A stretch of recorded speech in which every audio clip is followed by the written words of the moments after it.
अथा योग अनुशासनम, अर्थात अब योग का अनुशासन प्रारंभ होता है। Now begins the discipline of yoga.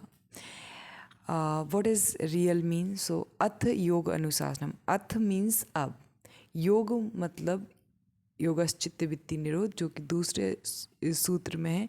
यानी योग जो है वो चित्त की वृत्तियों का निरोध है। तो योग अनुशासनम यानी अनुशासन यानी डिसिप्लिन। तो अब हमें पता है कि अब योग का अनुशासन प्रारंभ होता है। तो अब इसको अपनी लाइफ से कनेक्ट कर लीजिए और इसके दो तरीके से मतलब समझने। सबसे पहले समझिए कि पूरा का पूरा पतंजलि योग सूत्र जो है ये 4 पार्ट्स में यानी कि 4 अध्याय में, यहाँ पाद बोलते हैं अध्याय को। तो पहला पाद है समाधि पाद, दूसरा है साधना पाद, तीसरा है विभूति पाद और चौथा है केवल्य पाद। पतंजलि योग सूत्र है ना, पतंजलि एक उपाधि है जो कि ये अध्ययन करते हैं उनको बोलते हैं। और कोइंसिडेंस है कि जिन्होंने पतंजलि के बारे में बताया, ये सूत्र संकलित किए, उनका नाम भी पतंजलि है। तो इस पर जैसे पतंजलि योग सूत्र। अब योग मतलब आत्मा का परमात्मा से, जीवात्मा का। तो एक तरीके से योग मीन्स जोड़ना, यही होता है ना, मैथ्स में ऐसा कहा जाता है। तो योग मीन्स जोड़ना। तो सूक्ष्म से विराट, जो सूक्ष्म या स्थूल है उसको विराट से जोड़े। आपका भाव के आधार पे आपको चित्त से जो वृत्तियाँ हैं उनका निरोध कर दे। तो इस तरीके से वो योग है। सूत्र मतलब क्या होता है? सूत्र मतलब फॉर्मूला, छोटे छोटे से पार्ट्स में तोड़ देना। उसमें बहुत ज़्यादा डिस्क्रिप्शन या डिस्क्राइब नहीं किया जाता है, व्याख्या नहीं दी जाती है, तो उनको सूत्र बोलते हैं। तो पतंजलि योग सूत्र का ये मतलब हो गया। 4 पार्ट्स में ही डिवाइड क्यों है? सबसे पहले समाधि बताइए कि ये सब कुछ होने के बाद में तुम पढ़ोगे योग सूत्र तो क्या मिलेगा? तो समाधि घटित होगी, संयम आएगा और प्रज्ञा का प्रकाश आपके जीवन में आएगा। दूसरा अध्याय है साधना पाद। उस समाधि तक जाने की जो साधना है, साधन मतलब जो, जैसे हम अगर ट्रेन से जाते हैं बस से, तो वो साधन होते हैं, वैसे ही जो साधन उपयोग होंगे समाधि तक जाने के लिए, तो वो सारे बताए गए हैं। साधक उस व्यक्ति को कहा जाता है जो अब साधना करने के लिए तैयार है और समाधि तक जाने के लिए तैयार है।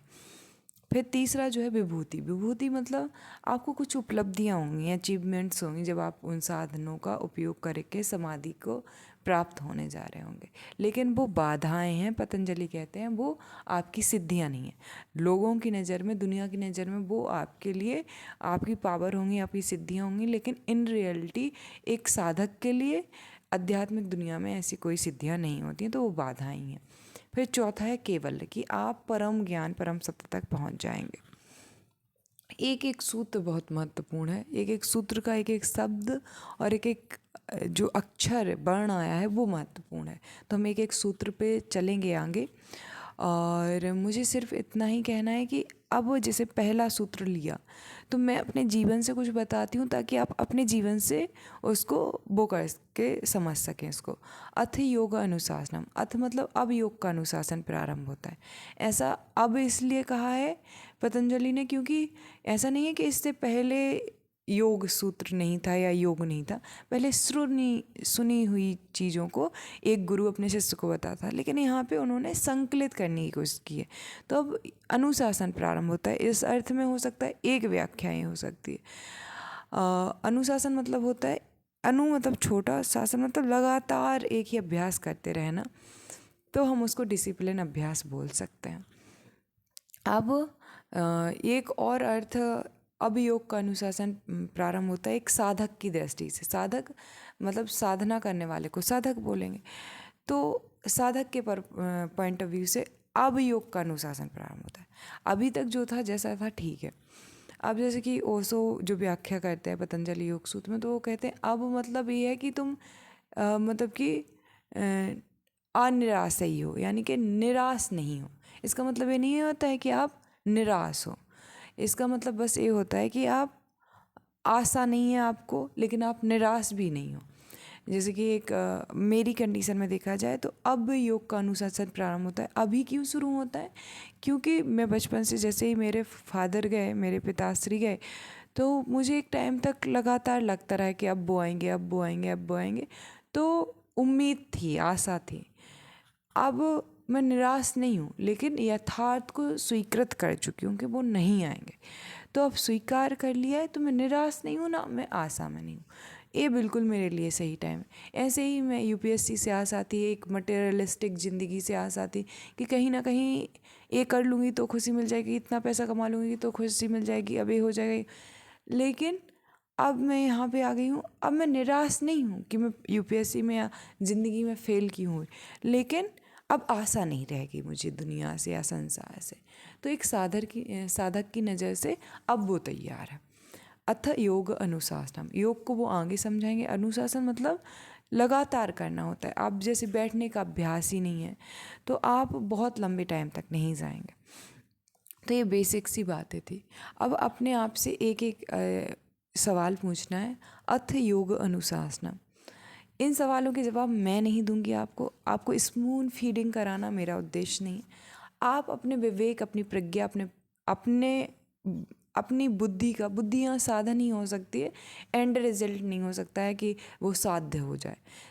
ये शब्द समझने ज़रूरी हैं। साध्य मतलब होता है वहाँ जहाँ आप जाना चाहते हैं वहाँ पहुँच गए, यानी कि समाधि तक। साधक वो व्यक्ति जो कि साधना कर रहा है, यानी कि जो साधनों के द्वारा जाया जाता है। तो यही समझना हमें ज़रूरी है। तो आपको अपने ऊपर ही काम करना पड़ेगा। कोई आपको स्पून फीडिंग नहीं करा सकता, कराएगा तो आपके साथ ही गलत है। तो आप खुद से पूछे अथ मतलब क्या, अथ क्यों। अगर अब आपका अनुशासन प्रारंभ होता है, योग का अनुशासन प्रारंभ होता है, तो क्यों अभी आपका प्रारंभ हो रहा है, कैसे आप आरंभ कर रहे हो, क्यों आप आरंभ कर रहे हो, किसके लिए आरंभ कर रहे हो, कहाँ आरंभ कर रहे हो, कब से कब, अब मतलब कब। और तो ये चीज़ें हो जाती हैं। इसकी अच्छाइयाँ बुराइयाँ थोड़ी सी देख लीजिए। बुराइयाँ कुछ है नहीं, अच्छाइयाँ ही बहुत ज़्यादा हैं कि आप जो अपने आप को शरीर, मन, हृदय, मन में उठने वाले जो विचार हैं उनको, जो बुद्धि है मन का एक बहकाने का चीज़, तो वो मान रहे थे अपने आप को। या अपना हृदय, उसमें उठने वाले भाव, ये शरीर, उसके द्वारा किए गए पहले के काम या अभी के कर्म, इन सब से आप बंधे हुए थे। यही बंधन है। तो सा विमुक्ते या विमुक्ते सा विद्या, जो आपको बंधनों से मुक्त करे वही विद्या है।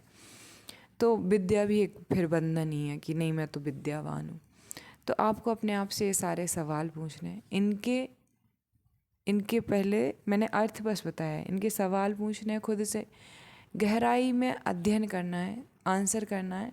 और फिर 3R यानी कि रजिस्ट्रेशन, यानी जो भी आपने सीखा उसका समझिए कि वो चीज़ आपने कैसे अनुभव की। बिना अनुभव के मत कीजिएगा कि सिर्फ आपने बौद्धिक स्तर पे कर लिया। उससे बड़ी विडम्बना कुछ नहीं होती है कि आपको पता तो है सब कुछ, लेकिन आपने अनुभव नहीं किया है। तो आप अनुभव कहाँ से करेंगे? 5 सेंसेस से ही अनुभव होगा। लेकिन फिर उन सेंसेस को भी छोड़ दीजिए, उन्हीं को पकड़ के मत रखिए। यानी यानी आपने सांस ली। जब मैंने सांस ली और सांस छोड़ने से पहले एक टाइम था जब सब रुक चुका था, तो वही घटना है। तो यहाँ अनुभव मैंने नोज से लिया, आँख से अभी मैंने देखा, लेकिन एक टाइम पे आँख खुली है बट कुछ देख नहीं पा रही हूँ। कान है, सुन रहे हैं, पर तो अनुभव तो इंद्रियों से ही करना पड़ेगा आपको। फिर इसके लिए आपने जो सीखा उस पे अपने आत्म संवाद कीजिए। किसी को नहीं बताना है, लेकिन अपने आप को बताइए कि आपने क्या अनुभव किया, कैसे अनुभव किया, क्या जो आपने अनुभव किया वो यथार्थ है या वो सिर्फ मिथ्या है। फिर लगातार योग का ऐसा अनुभव करते रहिए। तो ये हर एक सूत्र में आपको अपनाना है। मेरा सिर्फ इतना काम है कि हर एक सूत्र को, उसके हिंदी इंग्लिश मीनिंग को आपके सामने रखना, और जो मैं समझी हूँ थोड़ा बहुत, पूरी तरीके से मेरी अभी क्षमता है नहीं उतनी, बहुत बहुत कड़ा और अभ्यास करना चाहिए इसके लिए। तब तो मैं इसकी शिष्या ही हो सकती हूँ कि मैं पतंजलि योग सूत्र सीख रही हूँ और जो सीख रही हूँ अनुभव साझा कर रही हूँ। मैं सिखाने वाली कोई नहीं होती हूँ, क्योंकि मेरी समर्थता भी उतनी है नहीं। आप सभी का बहुत बहुत धन्यवाद। और पतंजलि योग सूत्र 195 सूत्र हैं टोटल, पहले में यानी कि समाधिपाद में 51 सूत्र हैं, और दूसरे में 55 यानी 55, साधना पाद में 55 सूत्र हैं, तीसरे में 56 यानी कि लगभग 56 विभूति पाद में सूत्र हैं, और 34 केवल पाद में सूत्र हैं। ये आपको बहुत गहरी समझ देंगे, और आगे पीछे भी हो सकता है सूत्रों की संख्या तो, लेकिन एक बार ज़रूर आप पढ़िए। आप खुद नहीं पढ़ सकते हैं तो मैंने पूरी प्लेलिस्ट क्रिएट किए हुए हैं, बहुत कम टाइम, मुझे पता है कि ज़्यादा बड़ी मैं वीडियोज़ बनाती थी तो आप लोग देख नहीं पाते थे, तो मैंने बहुत कोशिश की है बहुत कम टाइम में आपको हर एक सूत्र आप तक पहुंचा सकूं। बाकी आपकी जब तक दृढ़ इच्छा शक्ति नहीं रहेगी, जब तक आप अनुशासित नहीं रहेंगे, आप पूरी प्लेलिस्ट ज़िंदगी में नहीं देख पाएंगे। तो आप सभी का बहुत बहुत धन्यवाद। आप सभी की यात्रा के लिए आपको बहुत बहुत शुभकामनाएं। ओम शांति शांति शांति।